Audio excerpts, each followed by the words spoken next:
मृणालिनी तुमच्याकडे येते।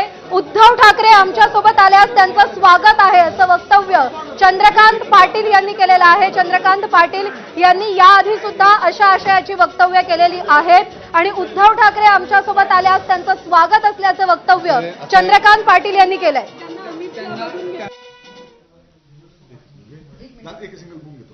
दादा, जर वेळ पडली आणि उद्धव ठाकरे सोबत आले तर भाजप सोबत घेतील का? महायुती त्यांना सोबत घेईल? त्याच्याशी बोलताना समोर स्क्रीनवर महायुती 222 दाखवत असताना आणि महाविकास आघाडी 56 दाखवत असताना इतर 10 मधले किमान 7 महायुतीबरोबर येणार आहेत, म्हणजे 229 झाले असताना उद्धवजी येणं हा महायुतीच्या बाजूने होणाऱ्या प्रयत्नाचा भाग असूच शकत नाही, कारण कमीच पडत नाही आहे। पण उद्धवजींच्या बाजूने जर पहल झाली, पुढाकार झाला किंवा मला आता बस झालं हे सगळं जाणवलं की हे माझं नॅचरल जग नाही आहे, त्याचा निर्णय आमचं शीर्ष नेतृत्व करेल।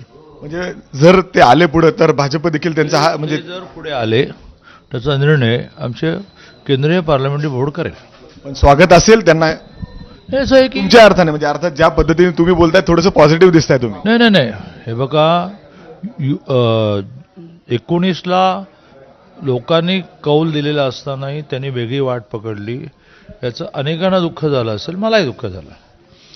त्यामुळे त्यांनी जर पुन्हा एकदा ह्या वातावरणात ठेवलं, शेवटी महाराष्ट्राचं भलं हे बीजेपी शिवसेना, ही अख्खी शिवसेना बीजेपी असंच भलं 14 ते 19 झालं होतं, ते 19ला कंटिन्यू झालं असतं तर आज हे रिकाली पाहिजे आवश्यकता नव्हती, म्हणजे उभे पण केले नसते पवार साहेबांनी आणि काँग्रेसने, पण त्यांनी वेगळी।